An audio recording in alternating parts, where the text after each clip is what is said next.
ഇന്നൊരു ചിക്കൻ കറി റെസിപ്പി കണ്ടാലോ? ഈ വറുത്ത് വെച്ച ചിക്കൻ കറി വെക്കാനല്ല കേട്ടോ, കഴിക്കാൻ വെറുതെ വറുത്തതാണ്. അപ്പോൾ നമ്മളിതാ ചട്ടി ചൂടായി എണ്ണ ഒഴിച്ച് സവാള ഇട്ട്, സവാള നല്ല ബ്രൗൺ കളറാവുന്ന വരെ വഴറ്റിയെടുക്കണം. അതിനകത്തേക്ക് നമ്മൾ പിന്നെ ആഡ് ചെയ്യേണ്ടത് ഇഞ്ചി വെളുത്തുള്ളി പേസ്റ്റാണ്. അത് ചതച്ചിട്ടാണെങ്കിൽ ഇടാം. പക്ഷെ അന്നൊരു പ്രത്യേക സാഹചര്യത്തിൽ നമുക്കിങ്ങനെ അരച്ചെടുക്കേണ്ടി വന്നു. അതെന്തിനാണെന്ന് എനിക്കറിയില്ലായിരുന്നു, മറന്നുപോയി. അതായത് അതിനകത്ത് പൊടി ആഡ് ചെയ്തിട്ടുണ്ട് കേട്ടോ.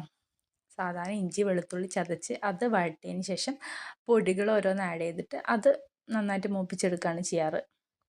എന്നിട്ട് തക്കാളി ഇട്ട് വഴട്ടും. പക്ഷെ അന്ന് എന്തോ ഇങ്ങനെ എല്ലാം കൂടി അരച്ചെടുത്തു. എന്താണെന്ന് എനിക്ക് ഓർമ്മ വരുന്നില്ല. അങ്ങനെ വെച്ചാലും നല്ല ടേസ്റ്റാണ്. കാരണം ചിക്കൻ കറി നല്ല ടേസ്റ്റ് ഉണ്ടായിരുന്നു. ഞാൻ വെച്ചുകൊണ്ട് പറയില്ല. പിന്നെ ചിക്കൻ ഇതാ ഇങ്ങനെ പച്ച ചിക്കൻ ഇട്ട് കൊടുക്കാം, അല്ലെങ്കിൽ കുറച്ച് വേവിച്ച ചിക്കൻ ആണെങ്കിലും ഇട്ട് കൊടുക്കാം കേട്ടോ. രണ്ട് രീതിയിലും വെക്കുന്നത് നല്ല ടേസ്റ്റാണ്. ഏറ്റവും ടേസ്റ്റ് എന്താണെന്ന് വെച്ചാൽ ആ വറുത്ത് വെച്ച ചിക്കനില്ലേ, ഈ ഉള്ളി മസാലയിലിട്ട് ഇച്ചിരി വെള്ളം ഒഴിച്ച് വേവിച്ചാൽ ഭയങ്കര ടേസ്റ്റാണ്. ഞാൻ അങ്ങനെ വെച്ചിട്ടുണ്ട് കറി, അങ്ങനെ വെക്കാറുണ്ട് കറി. ഇത് നമുക്ക് ആദ്യം വെള്ളം ഒഴിക്കാണ്ട് അടച്ചു വെച്ച് വേവിച്ച് പിന്നെ ആവശ്യത്തിന് വെള്ളം ഒഴിച്ച് നന്നായിട്ട് വേവിച്ചെടുക്കാം.